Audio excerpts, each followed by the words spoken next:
Thank you so much.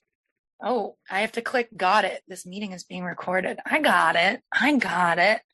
Hey, family. Whoa, I always feel so at home in CA. Let me tell you, I am so at home here. Even before the meeting started, everyone throwing their numbers in for sponsorship, solution focused, step focused outreach. Y'all are practicing that 12th step and that fifth tradition to carry this message, to carry the message, right? Margot, thank you so much for that reading. If there's anyone listening to the recording here who wasn't around for Margot's reading, we were on page 42 to 43, the tail end of Fred's story. Before I get into my share today, I'm just thinking of ways, to frame this, going back to our book. There's a bit in A Vision for You.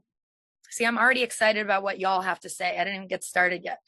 There's a bit in A Vision for You about how these meetings are supposed to go. All right. We know effective conditions for sponsorship. Thank you, page 18 and 19. But in Vision for You, it talks about our meetings and these gatherings that we have. And they should be an electrifying and stimulating atmosphere where newcomers can bring their problems. Us recovered addicts in the room should be constantly thinking about how we can present our discoveries to the newcomer. So I cannot wait to hear the solution after my share today. And I'm also thinking about page 51, where it tells us that, leaving aside the question of the drink, leaving aside the drink problem, the drug problem, the acting out problem, the thinking problem, any weird shit that you picked up. Let's leave that all aside. Let's leave it aside and have the recovered addicts tell why living, aside from all that, why living was so unsatisfactory. Okay, what really brought us to pick up why living was so unsatisfactory? This is a design for living. So my experience with this book, with this program, with my God, is that there's nothing in this book about putting shit down. It's all a design for living, how to live after we put it down, right? I don't really have a stopping problem. I'm stopped. Look at me, I'm stopped, right? I don't have a stopping problem. I have like a starting problem or a staying stop problem, which is something I heard from a lot of old timers in the rooms when I used to roll around half measuring that shit for about a decade. And now I get it. So leaving aside the drink question, why is living so unsatisfactory? And how can we show how the change came over us? This is a psychic change. This is a new attitude and outlook upon life, a new pair of glasses. Okay, it doesn't say life will change. Life keeps on lifing. It tells us that we are to just get this new attitude and outlook upon life, upon God, upon God's fellows, our place in this universe, and our fucking job, which is to fit ourselves to be of maximum service to God, to the people about us, and to our spirits. My name is Bianca. I am a recovered addict of the hopeless variety, living free today and working with others, passing on this toolkit. So untreated, I am hopelessly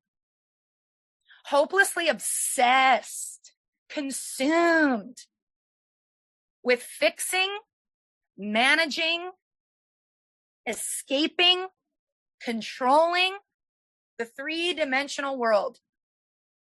I'm seduced by the 3D world and all things human. I make decisions like I am God. I make decisions like you are God. Right? I made everything in this three-dimensional world, all these human aids and human systems, my God. I needed a source of power.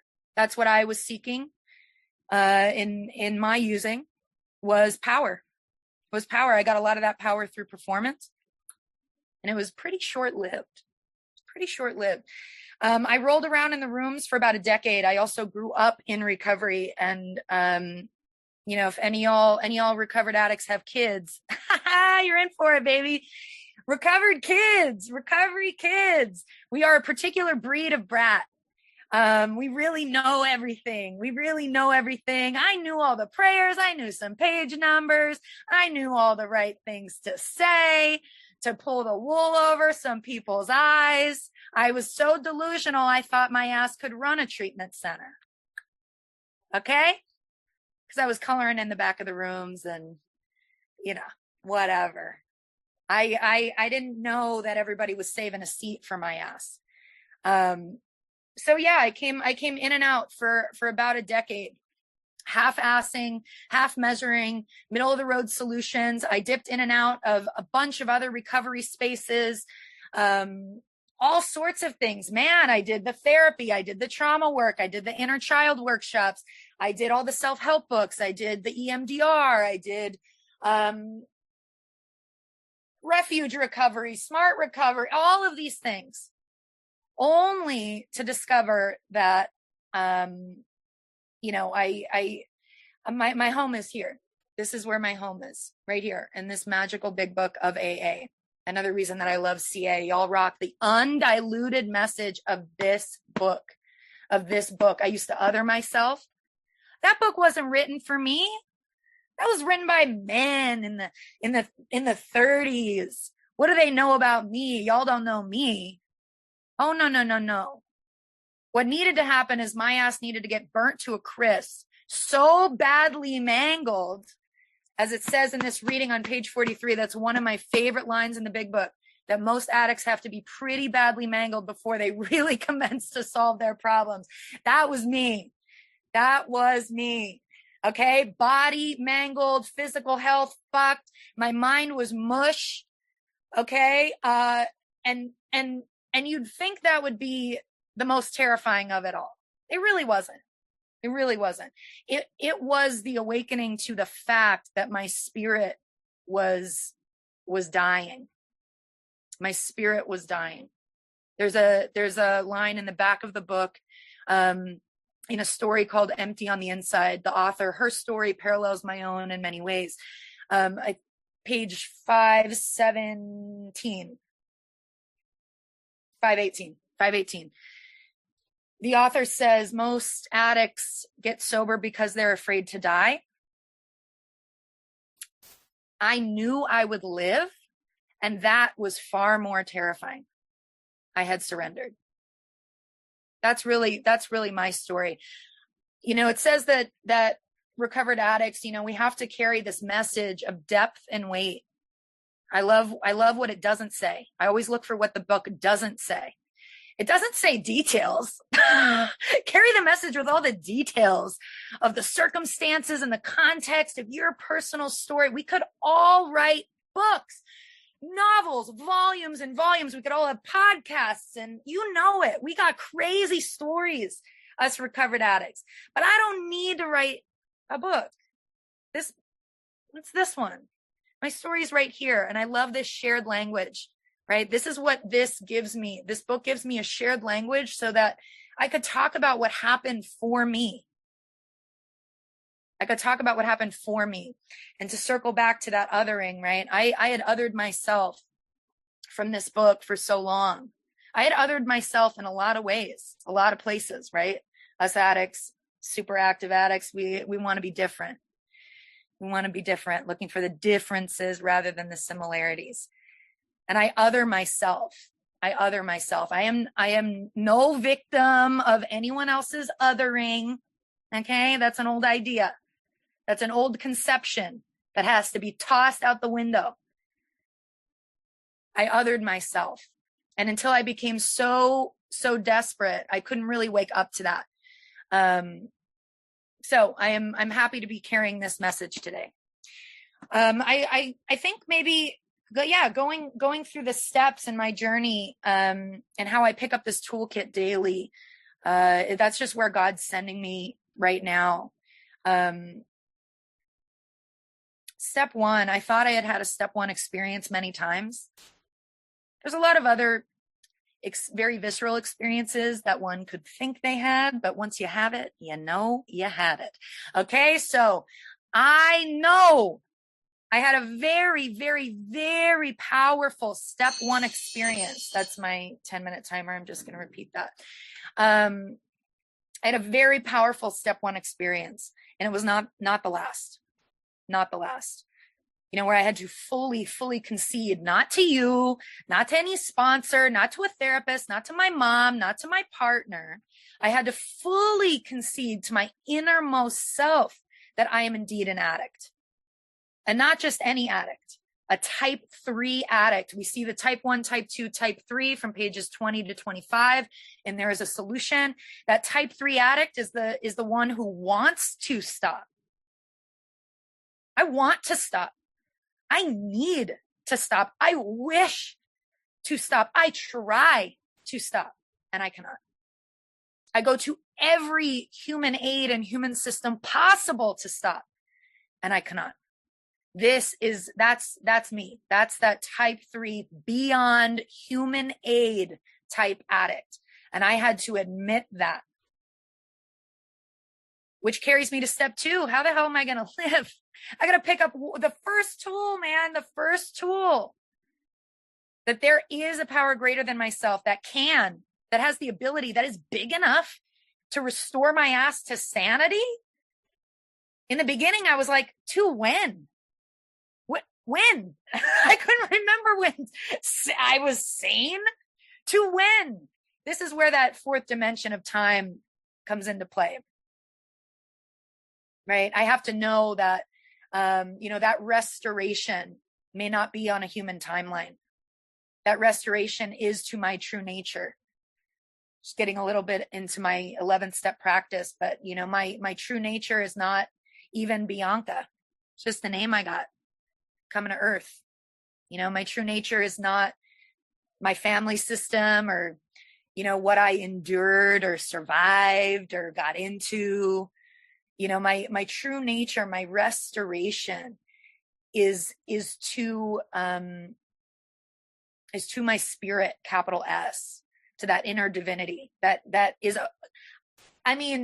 true and whole and powerful across time and space. I have to invite that possibility and that faith, which brings us to step 3, that I make a decision to turn my will and my life over to the care of God. I need to break that down. That is my thinking. My will is my thinking. My life is my actions, over to the care of God, which it's under the umbrella of the care of God, but I even today, I have to say divine timing, right? The care of God and divine timing. It's my urgency that gets me fucked. That urgency. Whew. I need to invite divine timing into this. There's a divine script. I am in the world to play the role that God has assigned me.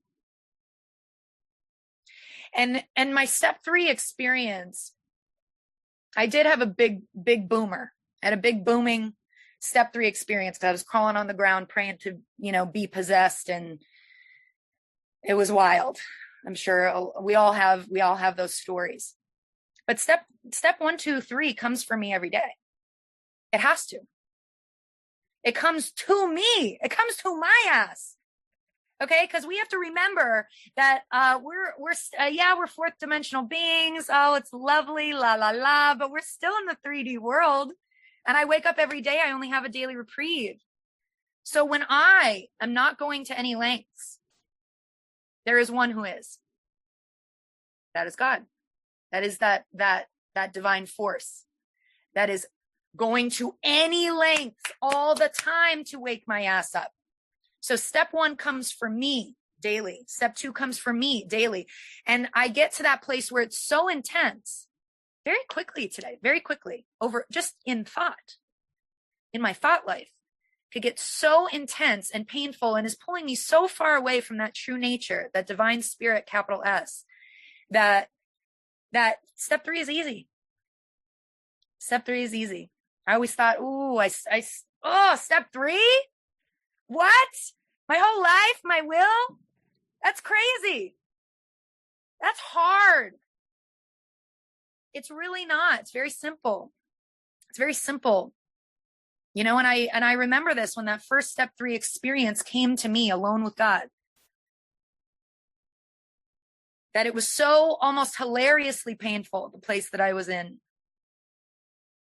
where the admission that I was an addict beyond human aid was fucking easy. It was easy. The relief came over me. Boom. Right? Carried me through.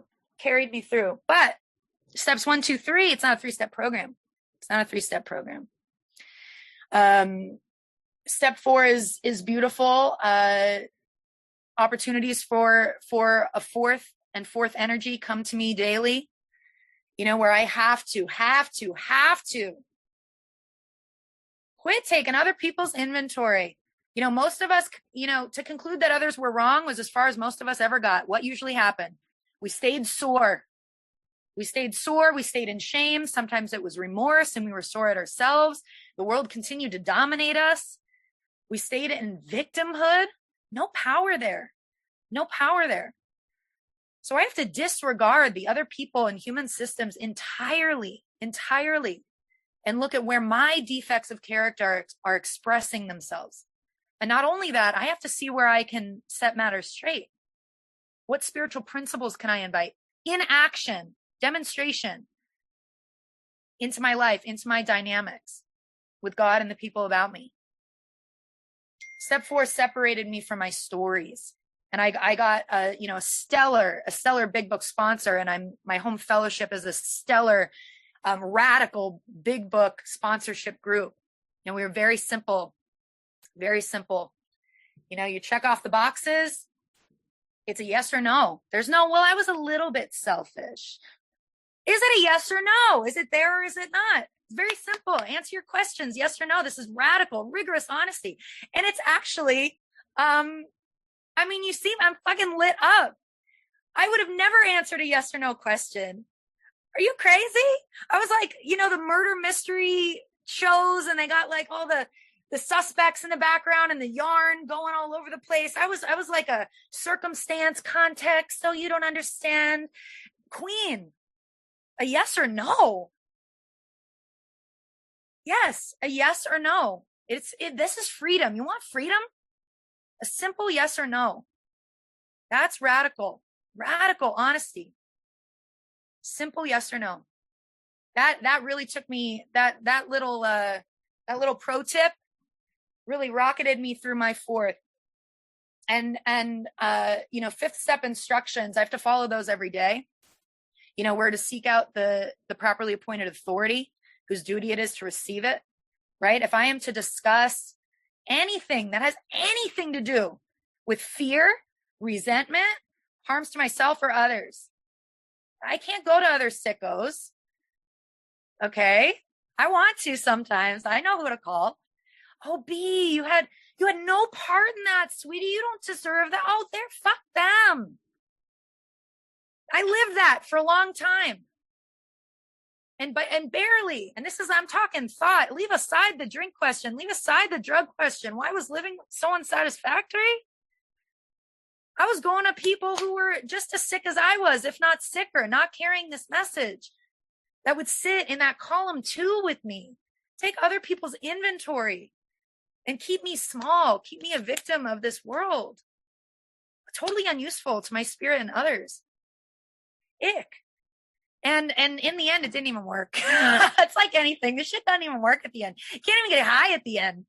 It's like barely a nanosecond. It's only like, for me, it got to the fantasy of getting high. That was the highest it ever got. It was right before I picked up whatever it is I picked up. That's as good as it got. A nanosecond. I needed a new life. I know I only got a few more minutes here, so let's rocket it through. Step 6 and 7. Ooh, I call this these are like the asking for it steps. You know, if I'm really willing, you know, I am asking in my step 6 practice. That is not a one and done, y'all. It is not a one and done.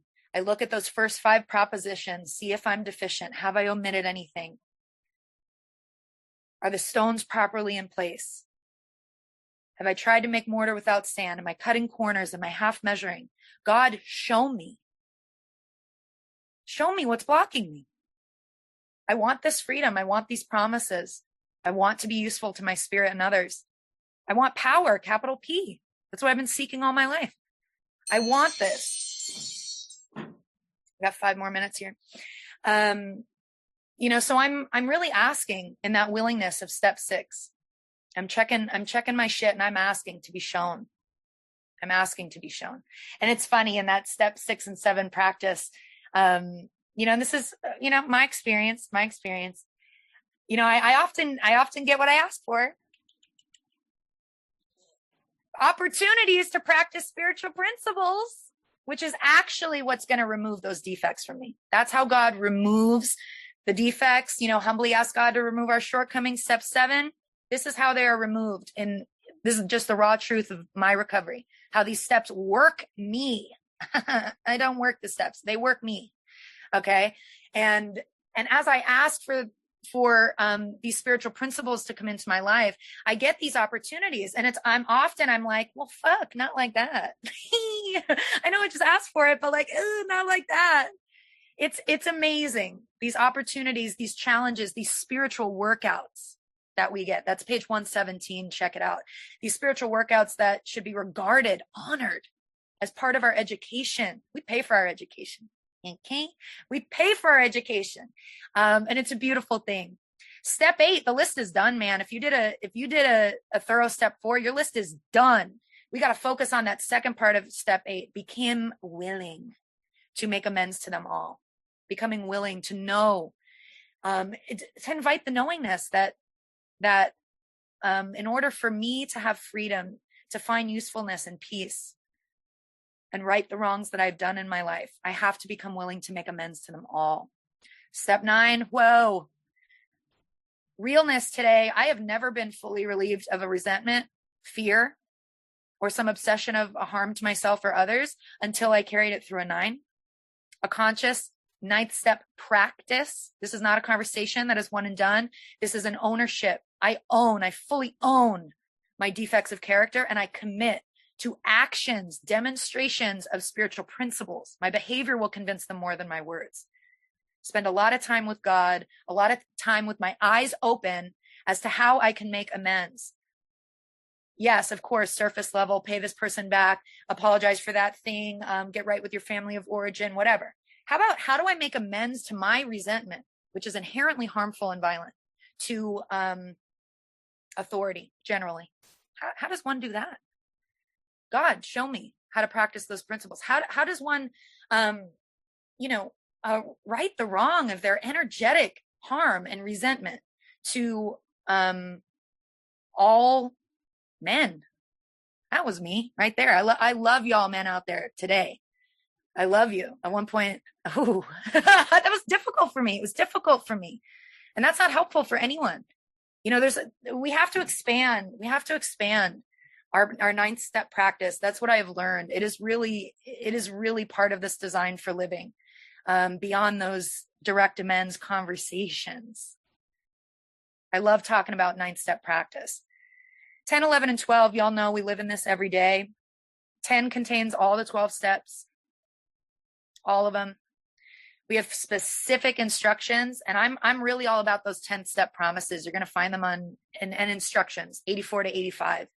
That's the description of the recovered addict. That's what I wanted. 9th step promises, cool. 3rd step, cool. All right. I want that automatic shit. I want that neutrality. Neither am I cocky nor am I afraid. I used to think I was hot shit, fucking ego in the ceiling through the roof, or I was a piece of shit lower than dirt in the fucking gutter. This business of neutrality, just simply standing on my feet, so appealing today. It's close. It's close to that true nature, and more will be revealed.